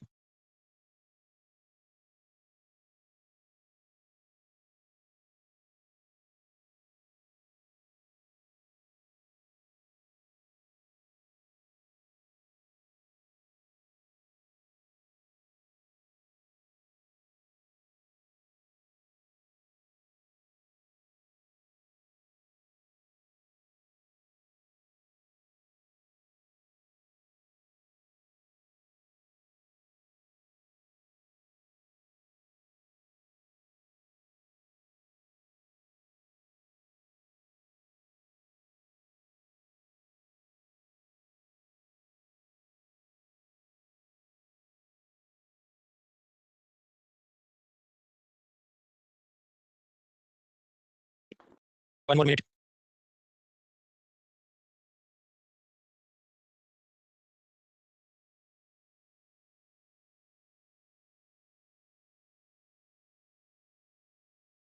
30 more seconds।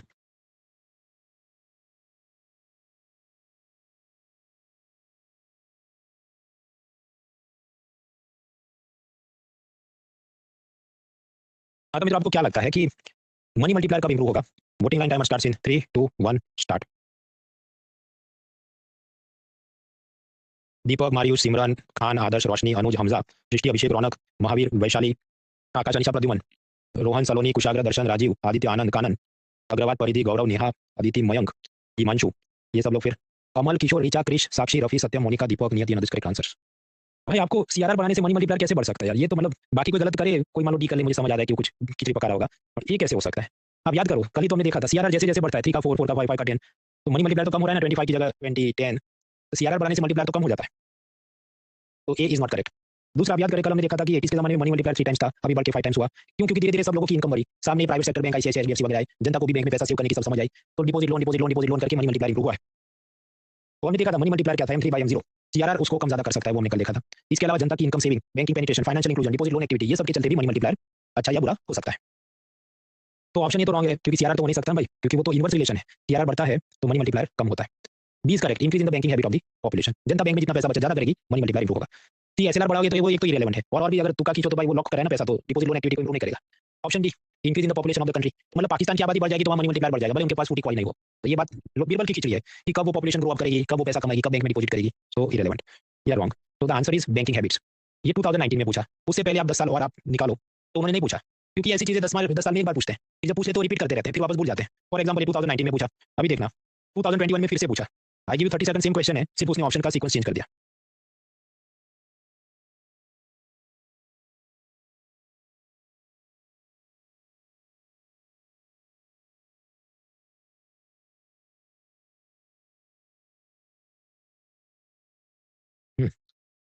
प्रश्न वही पूछा, सिर्फ ऑप्शन का सीक्वेंस, जवाब तो वही ना, banking habit of the people. इससे क्या जीवन बोध मिलता है? 2019 में पूछा, 21 में रिपीट हुआ।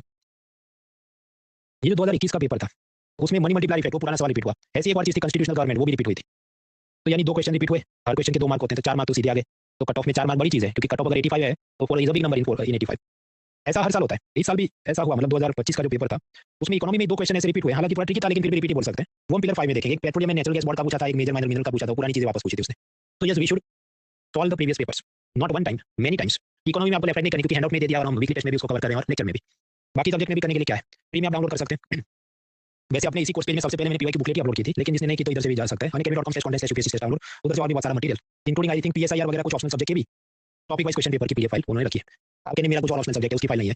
नीड नॉट वरी, आप अमेज़न पे जाइए, उस पे लगभग ज्यादातर ऑप्शनल सब्जेक्ट की ऐसी फाइल्स आपको मिल जाएंगी। फिर हमने अब तक देख लिया आरबीआई की मॉनेटरी पॉलिसी, उसके टूल्स, क्वांटिटेटिव टूल्स कि जिसको हम परसेंटेज में नंबर में इस तरह से एक्सप्रेस करते थे। टीआरआर 3 to 4%, एसएलआर 18%, एमएसएफ हाँ तो एक्स के ऊपर 0.25, repo rate x%, reverse repo rate उसके नीचे 0.25%, एसडीएफ हमने देख लिया। माफ कीजिए, रिवर्स रेपो रेट तो इंडिपेंडेंट हो गया, वो तो 335 है। एसडीएफ ऐसी चीज है कि रेपो के नीचे -0.25%। अभी छोटा सा टॉपिक आज के लिए पढ़ते हैं बैंक रेट, उसके बाद क्लास एंड करेंगे, उसके बाद टूल्स और भी पढ़ने, open market operation, operation twist, bond वगैरह, पर वो हम कल पढ़ेंगे क्योंकि आज वो करने बैठे तो लंबा खींचेगा। खींच तो सकते हैं, पर फिर आपकी जो माइंड की एक strength, stamina, freshness, attention span होना चाहिए, खासकर कॉम्प्लेक्स टॉपिक्स के लिए काफी कॉम्प्लेक्स हो जाता है ऑपरेशन ट्विस्ट वगैरह, बॉन्ड डील, उसको हम बाद में देखेंगे। अभी के लिए हल्के फुल्के टॉपिक कुछ पढ़ते हैं, 10-15 मिनट फिर क्लास बंद करते हैं। तो next topic is bank rate. Bank rate क्या है, तो जब उसके अलग अलग जवाब है, डिपेंड करता है कौन सी बुक और कौन सी वेबसाइट यूज की जा रही है। उसका कारण यह है कि मैंने आपको बताया 2000 साल से तो रेपो रेट वो मेन चीज बन चुकी है। इस कारण से बैंक रेट अब यूज नहीं होता। अब जो यूज नहीं होता तो स्वाभाविक है उसके अपडेट्स नहीं आएंगे, तो जो भी न्यूज को फॉलो करने वाले जर्नलिस्ट है, इकोनॉमिक्स के एक्सपर्ट है, वो भी धीरे धीरे बुला देंगे। आरबीआई खुद से इसका कोई नोटिफिकेशन या कुछ एफएक्यू डालता नहीं रहेगा। तो प्रेजेंट इसका क्या स्वरूप है, क्या इसमें कुछ गिरवे रखना है, एक्स वाई जेड क्या है, उसके अलग अलग जवाब बनते हैं। तो need not worry about it, हम एक जनरल आइडिया लेंगे। जनरल आइडिया ऐसा है कि बैंक रेट भी एक ऐसा विंडो है कि जहां से आरबीआई के क्लाइंट आरबीआई से लोन लेते हैं।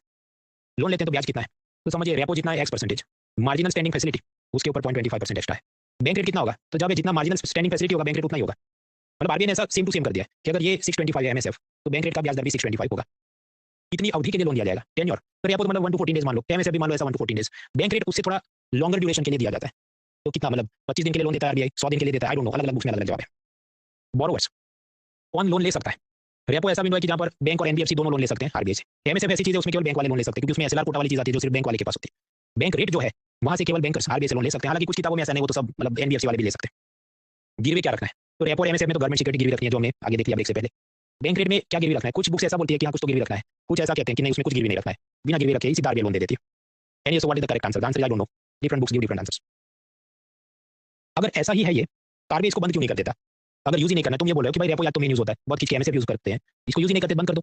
इसका एक अलग यूज है। आरबीआई ने ये कहा है कि देखो जब भी हम पेनल्टी चढ़ाएंगे, मतलब किसी को सजा देंगे, तो वो बैंक रेट के साथ लिंक है। फॉर एग्जाम्पल, मान लीजिए कोई बैंकर ने सीआरआर नहीं माना, सीआरआर के हिसाब से जितना पैसा लॉक कराना था, मान लो स्टेट बैंक ने काम नहीं किया, आरबीआई कहेगा I will penalise you. How much I will penalise you, तो देखेगा तुमने इतने दिन ये नहीं माना था, तो whatever is the bank rate उसके ऊपर 2% एक्स्ट्रा, इतनी पेनल्टी भरो। तो ऐसे पेनल्टी जो अलग अलग डिसाइड करनी होती है, जब कोई बैंकर आरबीआई की बात नहीं माने, तो पेनल्टी रेट्स बैंक रेट के साथ लिंक है। ये इसका प्रेजेंट उपयोग है। अब आप ये कहेंगे तो भाई पेनल्टी रेट को रेपो से लिंक कर दो ना, तो भी तो काम हो जाए। भाई अब आप आरबीआई को सजेशन दो, अभी तो ये सिस्टम है। बैंक रेट की प्योर एनसीईआरटी डेफिनेशन हम देख लेते हैं। First of all you have to understand security. Security मतलब, जस्ट ये बारिश शुरू हो गई तो मैं खिड़की दरवाजे बंद कर देता हूँ, गिव मी अ मिनट।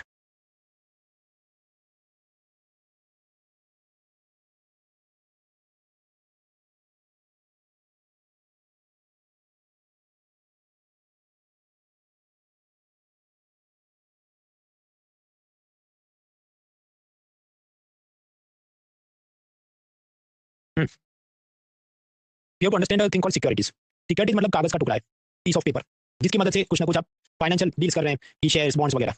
अब अगर आप उधारी में पैसा ला रहे हैं तो हम क्या कहेंगे, डेट सिक्योरिटी है। सरकार को लोन में पैसा चाहिए शॉर्ट टर्म 1 साल से कम के लिए, तो treasury bill, cash management bill ऐसा इशू करती है। कंपनियों को लोन में पैसा चाहिए 1 साल से कम के लिए, तो भी ऐसे पेपर इशू करते हैं, bill of exchange, commercial paper, promissory notes. अगर उनको लॉन्ग टर्म मतलब 1 साल या उससे ज्यादा के लिए लोन में पैसा चाहिए, सरकार government security sovereign bond issue करेगी, कंपनी अपने बॉन्ड डिबेंचर इशू करेगी। तो ये जो सारी चीजें, इसे हम कहें डेट सिक्योरिटीज। अब ऐसी जो डेट सिक्योरिटीज है, सरकार की भी हो सकती है, कंपनियों की भी हो सकती है, उसमें बैंकर्स ने इन्वेस्ट किया हो सकता है, yes it is possible.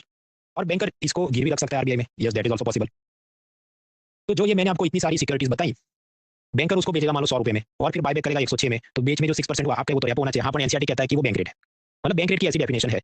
Technically definition क्या है, आरबीआई एक्ट में ऐसा लिखा है, लेट मी जूम इन, कि bank rate is the standard rate या percentage at which RBI buys और rediscounts the first class securities, bill of exchange and other commercial papers. मतलब बात वही है भाई कि 100 में खरीदता है, फिर 106 में बेचता है, तो बीच में जो फायदा हुआ, मतलब बाइंग या डिस्काउंटिंग, उसमें जो ब्याज चढ़ता है, that is called bank rate. First class security मतलब ये एकदम बेस्ट क्वालिटी की सिर्फ चीजें मानी जाती है, उसके अंदर जो ये बायबैक और सेलिंग हो रहा है। तो बिल ऑफ एक्सचेंज और अदर कमर्शियल पेपर मतलब क्या, कंपनियों के जो लोन पेपर्स हैं उसका आगे खेल चलता हूं। तो this is the definition given in NCERT for bank rate. बहुत इसका लोड नहीं लेना, क्योंकि ये समय आजकल मेन टूल तो है भी नहीं। फिर भी अगर पूछे एमसीक्यू में कोई एनसीईआरटी से उठा के, तो ये कहना क्या चाहता है, वो मैंने आपको बता दिया कि वो ये कहना चाहता है कि बैंकों ने ये सब इतना सारा लोन पेपर या गवर्नमेंट सिक्योरिटी आदि में इन्वेस्ट किया है, उसको गिरवे रख के जब वो बैंक आरबीआई से लोन लेता है, उसका आरबीआई ब्याज चार्ज करे, उसे बैंक रेट कहते हैं एज पर एनसीईआरटी। रीडिस्काउंटिंग का मतलब क्या है? रीडिस्काउंट मतलब ये जो मैंने आपको सिखाया 100 में खरीदेगा 106 में बेचेगा, वो चीज को कहते हैं रीडिस्काउंटिंग। बैंक रेट पे लोन नहीं लेना है, वो आपको बेसिक की चीजें पूछते हैं।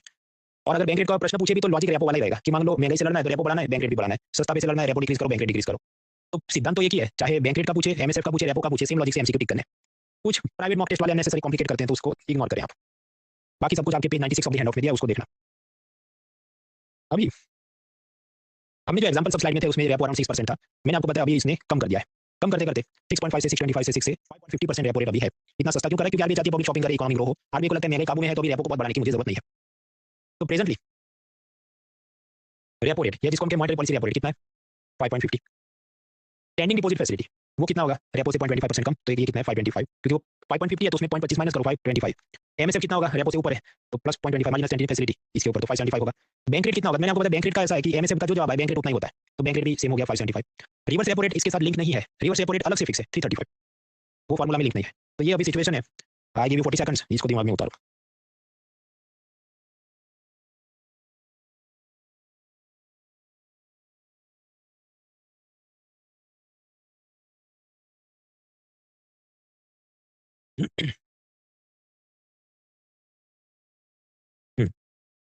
अब अगर ये जून जुलाई तक ये सिचुएशन है, आरबीआई हर 2-2 महीने पे मिलती है और वैसे हर 2-2 महीने पे चेंज भी नहीं करती पर वो मीटिंग करती है, तो मैक्सिमम इसमें क्या ही नया बदल जाएगा कि भाई ये एक नंबर बदल गया तो बाकी चीजें अपने आप एडजस्ट हो जाएंगी and we are done with that. तो क्या रोज लेके बैठे रहना इकोनॉमी ना, ये खत्म हुआ, इसकी बुधवार को टेस्ट होगी, फिर सीधा फरवरी महीने में जब अपडेट्स देखने होंगे तब हम देखेंगे, और एग्जाम जब है उसके पहले आप 15 दिन पहले रिवीजन करेंगे।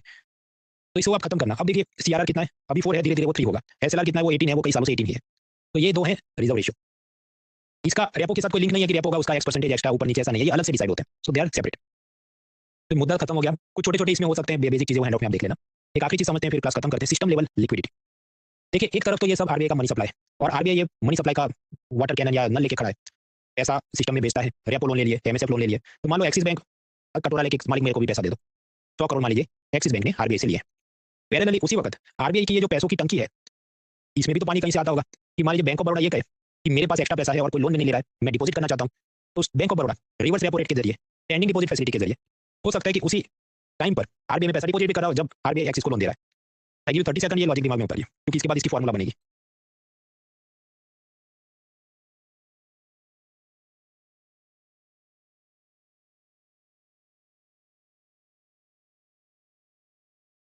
कुछ लोग ये प्रश्न होगा कि भाई तो बैंक ऑफ बड़ौदा ने सीधा एक्सिस को लोन क्यों नहीं दे दिया? हाँ तो वो कर सकते थे ना, कॉल मनी नोटिस मनी उनके अपने बिल होते, लेकिन कुछ बार उनका आपस में मेल मिलाप ना हो रहा हो कि बैंक ऑफ बड़ौदा के मुझे 14 डेज के लिए डिपॉजिट करना है और एक्सिस कहने मुझे एक दिन का लोन चाहिए, आपस में जमेगा नहीं, इस कारण से वो आरबीआई से अपना अपने हिसाब से पैसों का एडजस्टमेंट करेंगे।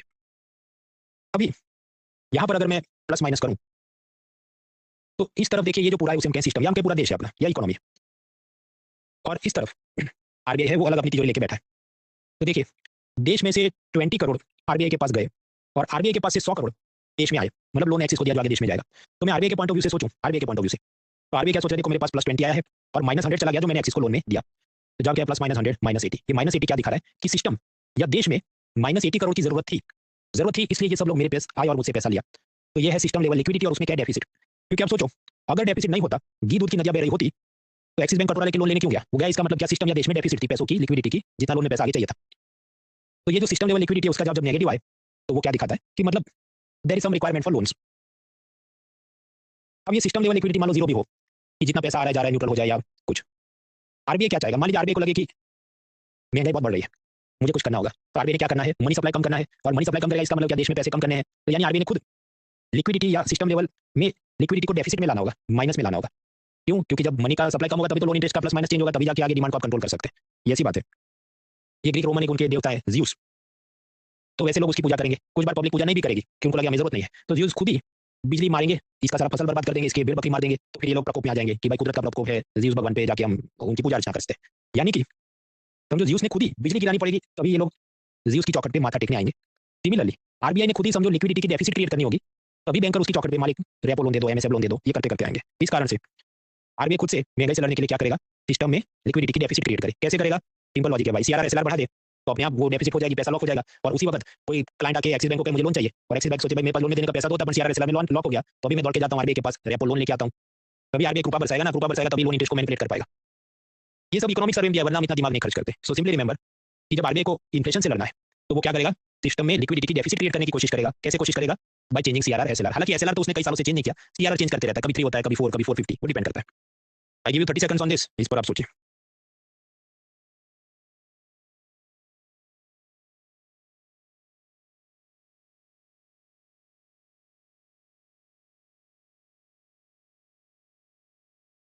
इसमें फिर मुर्गी आई, फिर अंडा आया, फिर मुर्गी आई, ये लॉजिक में मत फंस जाना, वरना फंसे रहोगे कि देखो लिक्विडिटी की एपिसोड हो गई, इस कारण से लोन महंगे हो गए, फिर ये होगा, फिर ऐसा मत करो।